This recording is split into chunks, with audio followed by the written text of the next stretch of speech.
নমস্কার, আপনারা দেখছেন HR নিউজ 24, সত্যের লক্ষ্যে মানুষের পাশে। শনিবার দিন উত্তর দেবীগঞ্জ সংস্কৃতি মঞ্চের উদ্যোগে কৃতি সংবর্ধনা ও সাংস্কৃতিক অনুষ্ঠান অনুষ্ঠিত হল মালদা জেলার চাঁচল 1 নম্বর ব্লকের অলিহন্ডা গ্রাম পঞ্চায়েতের দেবীগঞ্জ ফুটবল ময়দানে। এদিন উদ্বোধনী সঙ্গীতের মাধ্যমে এই অনুষ্ঠানের শুভ আরম্ভ করা হয়। তারপর এলাকার প্রায় 10টি স্কুলের ছাত্রছাত্রীদের নিয়ে কুইজ, আবৃত্তি, নাচ গান, গাজলের আবুল বাসার গল্পের নাটক সহ নানান প্রতিযোগিতার আয়োজন করা হয়। তবে একটি দেশভক্তির গানে নাচ করে দর্শকদের আকর্ষণ করেন কনুয়া সূর্য সেন একাডেমির ছাত্রছাত্রীরা। এদিনের বিশেষ আকর্ষণ ছিল এলাকার কৃতি ছাত্রছাত্রীদের সংবর্ধনা দেওয়া হয়। এছাড়া প্রথম, দ্বিতীয় ও তৃতীয় স্থান অধিকারীদের জন্য পুরস্কারের ব্যবস্থা ছিল। এদিনের অনুষ্ঠানে দর্শক ছিল চোখে পড়ার মতো।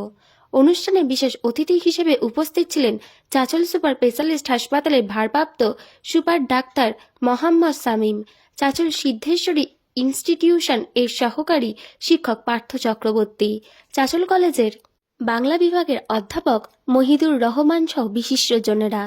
তবে এই সাংস্কৃতিক মঞ্চের মূল ভূমিকায় রয়েছেন সাইদুল ইসলাম, রেজাউল ইসলাম, সুইটা সুলতানা, মতিউর রহমান, জরিফুল ইসলাম, অসীম সাহা, মুক্তার হোসেন, ডাক্তার শফিকুল ইসলাম, গোপী রায়, বেলাল হোসেন, মাসুদ আলম, মনোজ কুমার সাহা, আশফাক হোসেন, রাকেশ্বর দাস, মমতাজ আলী ও মিলন সরকার।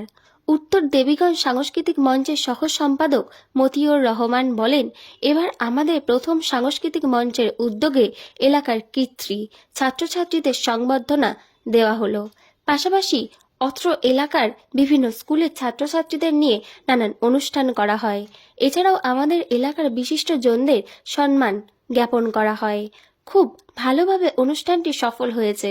উত্তর দেবীগঞ্জ সংস্কৃতি মঞ্চের সভাপতি মুক্তার হোসেন বলেন, আমরা বিগত কয়েক বছর ধরে দেখে আসছি অনেকেই মোবাইল ফোনে আসক্ত হয়ে থাকে, খেলাধুলা ও পড়াশোনা ছেড়ে দেয়।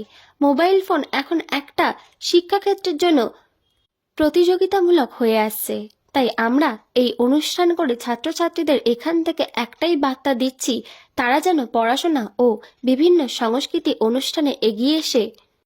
দেবীগঞ্জ সাংস্কৃতিক মঞ্চে আমাদের একটা নির্দিষ্ট পরিচালন কমিটি ছিল। আমরা সমস্ত কমিটির সদস্যগণ মিলে আমরা আমাদের অত্র এলাকা দেবীগঞ্জ, খুড়িয়াল, মাস্তিপাড়া 3টে গ্রামের কৃতি ছাত্রছাত্রীদের সম্বর্ধনা অনুষ্ঠান করেছি। এছাড়াও কি কি অনুষ্ঠান রয়েছে? এর সঙ্গে ছিল ক্লাসিক্যাল ড্যান্স, নৃত্য, নাটক এবং আমাদের অত্র এলাকার বিভিন্ন স্কুলগুলো সব অনুষ্ঠান করেছেন, পারফরমেন্স করেছে। আচ্ছা, কোথায় এই অনুষ্ঠানটা আয়োজন করেছিলেন? এটা অনুষ্ঠান হয়েছে আমাদের দেবীগঞ্জ ফুটবল ময়দানে। আমাদের বিগত আগে 2013 সাল পর্যন্ত হয়েছিল, বাকি মাঝখান থেকে এটা খুব গ্যাপ ছিল। এইটা এই আজকে এবারে আমরা প্রথম ওপেনিং করলাম 2024-এ। অনুষ্ঠানের দর্শক কিভাবে দেখেছেন? দর্শক তো আমরা প্রচুর দর্শক হয়েছে, আমরা সবাইকে সিট ক্যাপাসিটি দিতে পারিনি। আর ইনশাআল্লাহ এর আগের বছর আমরা আরও বড় ক্যাপাসিটি করব, চেয়ারের ফ্যাসিলিটি করব। প্রচুর দর্শক হয়েছিল, দর্শক সম্পূর্ণ অনুষ্ঠান দেখেছে। অনুষ্ঠান শেষ হয়ে যাওয়ার পরেও দর্শক মাঠ ছাড়েনি। বিশেষ আকর্ষণ কি ছিল এবারে আপনাদের? আমাদের কৃতি ছাত্রছাত্রীদের সম্বর্ধনা অনুষ্ঠান। এই যে আপনাদের সাংস্কৃতিক মঞ্চ, আপনারা কি কি অনুষ্ঠান করে থাকেন? এছাড়াও কি কর্মসূচি করে থাকেন? আমাদের সম্বর্ধনার সঙ্গে সঙ্গে আমাদের অত্র এলাকার বিশিষ্ট যারা সমাজে প্রতিষ্ঠিত তাদেরকে আমরা সম্বর্ধনা এবারে আমরা প্রথমে শুরু করলাম আমাদের কমিটি থেকে। এরপরে আগামী বছর আরও এর থেকে বেটার কিছু করার চেষ্টা করব।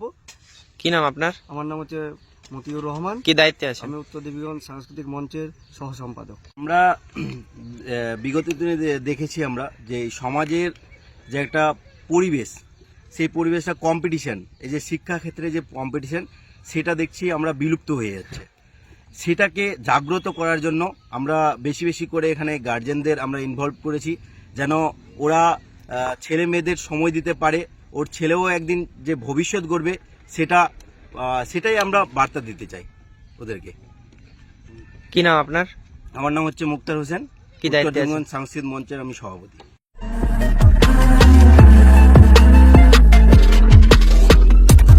নমস্কার, আপনারা দেখছেন HR নিউজ 24, সত্যের লক্ষ্যে মানুষের পাশে।